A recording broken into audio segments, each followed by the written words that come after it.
Hello, Fearless Gamers, and welcome to Touching Base here on Fearless Games. Absolutely. A little late in the month, but better late than never, I always say. Yeah, we got here, we got it. Before we go on with our two topics for the day, we've got a couple of news announcements. First and foremost, for all those fans of the Inquisitor trailer, the Inquisitor movie has been approved by Games Workshop to be made as a real film. Woo! Very cool, very cool. I know at least one of you was interested because I had this conversation with you in the comments a couple of videos ago. Yep. I mean, that's good. Yep. From what I hear, and also interesting news is one of Games Workshop's novelists is helping with the script. Unfortunately, we forgot to look up his name before we filmed. We will put it in the description. Awesome. Yes. Yep. Another news announcement is Privateer Press has announced that they are making Colossus models for Warmachine.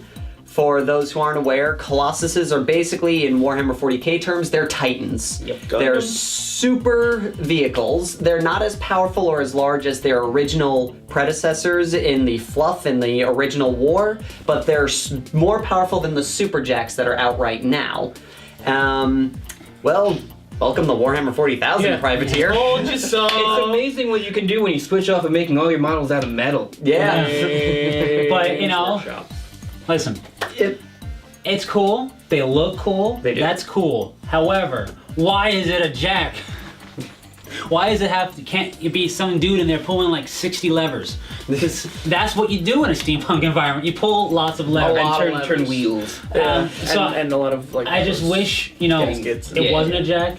And yeah, the one thing is, when I first introduced Warmachine, it's like, it's going to be a small skirmisher type of game. And now they're talking about how you can make these huge, fantastical battles, which is cool. I guess it's an evolution. Yes, you know, it's getting us off the point that everyone was always talking about how, and I understand everyone likes Warmachine a little bit more than Warhammer 40,000. You know, everyone's got their preference. But the whole thing is people were complaining that, oh, you know, it's simpler, it's cheaper. Well, yeah, it's cheaper. They want you to get into the game first. Now that they've got you, they're going to start doing a lot more of what Games Workshop does. Mm-hmm. So that's... I mean, Privateer Press is just, you know, it's like a decade behind Games Workshop in the progression as a company. Yep.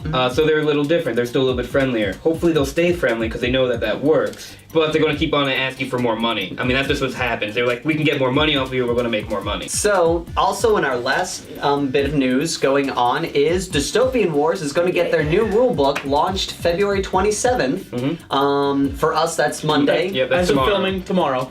Yeah. So that's awesome. So all of you guys that are getting into it or anything, now's the time because the rule set is up and running. Very cool. Yep. And so let's move on to our very first topic. And that is... there is a new Warmachine app out by Privateer Press called The War Room.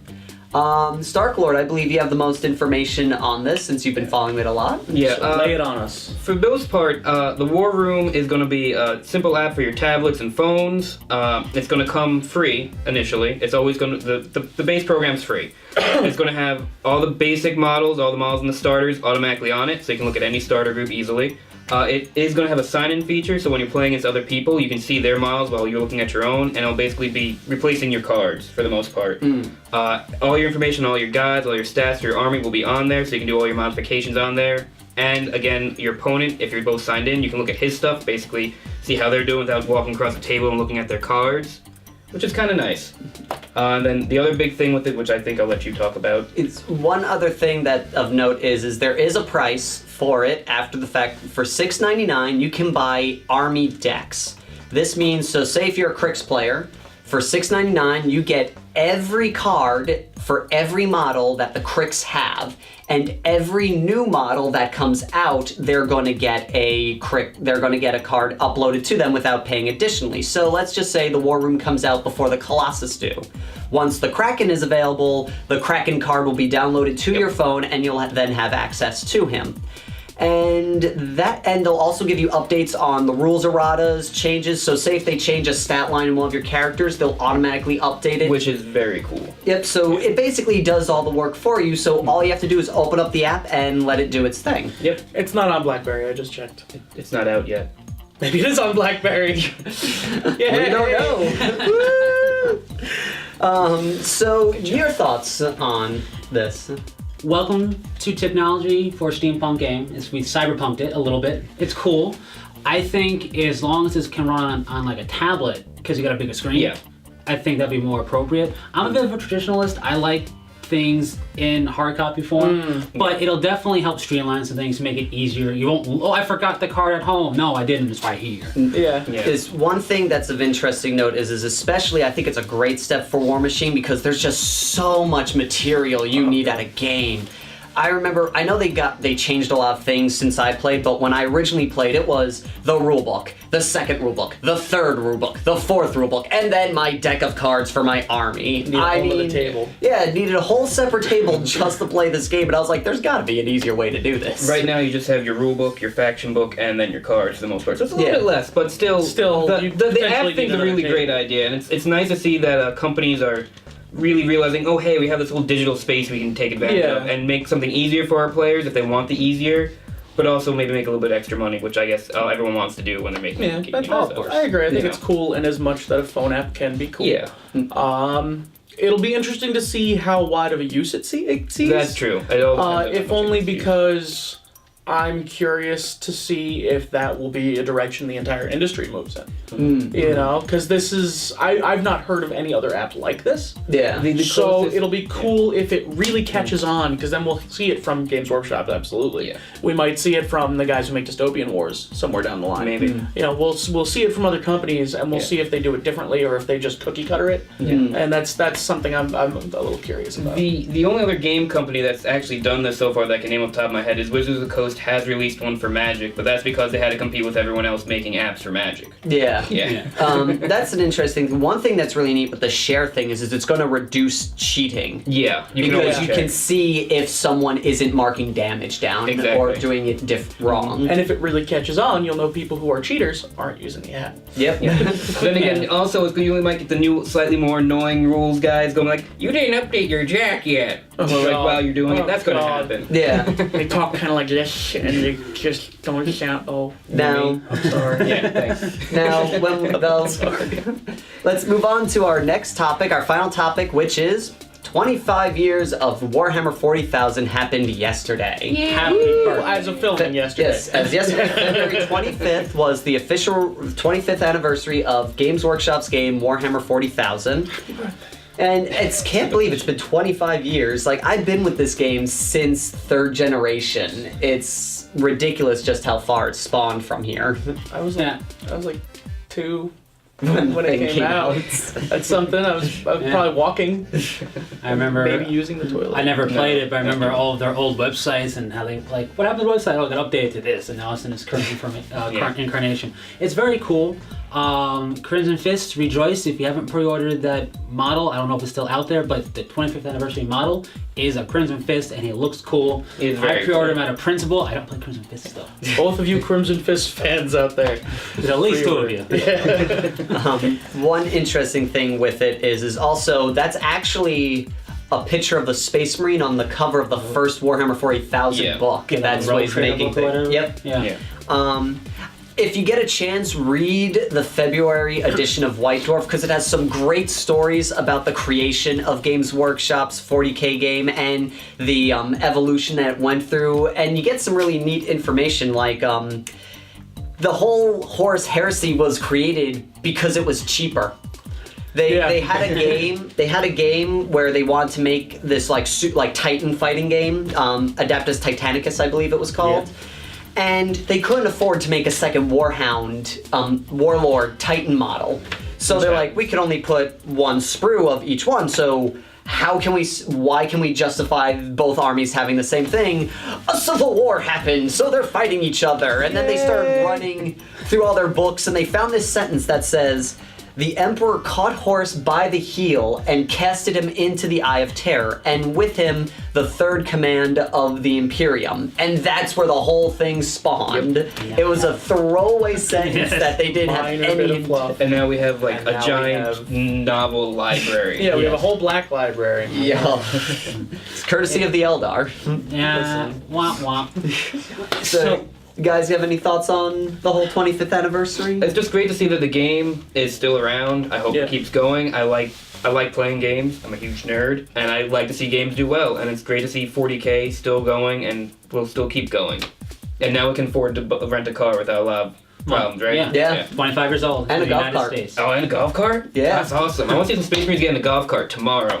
Someone put that on YouTube. You have any thoughts? Well, aside from Starklord's really politician-sounding answer there, even with the bad joke. Sorry. It's exciting. I mean, 25 years. I'm curious to see where it goes. I wasn't around for a lot of the beginning stuff. I've only been in it for a few years, so I've only seen like the recent edition changes and whatnot. So I'm curious to see what changes they have in store for us in the future. What new models we might get. What new codices we might get. Actually, going off that, I just totally forgot to mention, there's some new Space Wolf and Tyranid pre-orders available right now. We'll put a link in the description of the video so you guys check them out. Some cool new models coming out for Tyranids. Looks pretty interesting. Fine casting the old stuff. Old One Eye. Red Yes. Terror, That's kind of cool. Bjorn, because that's how you're supposed to say it, but I don't like saying it like that. Yeah, I like saying Bjorn. We're Yeah. not Nordic, I'm sorry. We can't pronounce things right from that area. And speaking of, a lot of big talk has been going off the White Dwarfs lately. Have you looked at the spine of White Dwarfs? Yeah, We have taken a glance. picture Yeah, of the let's Space put Marine. up a picture up here. As people can see, it's a green armored Space Marine in a white robe. Everyone has, and I don't blame them for jumping to this conclusion that it's a Dark Angel. Yes. No. But everyone's saying that this is... I'm kidding. Go away. you have to go home. Everyone's now saying this is the new codex. Dark Angels are the new codex coming out. And well... I would love it as a Dark Angel fan, but as a Yep. 40k fan, there's other codices that need it. Tau. Chaos.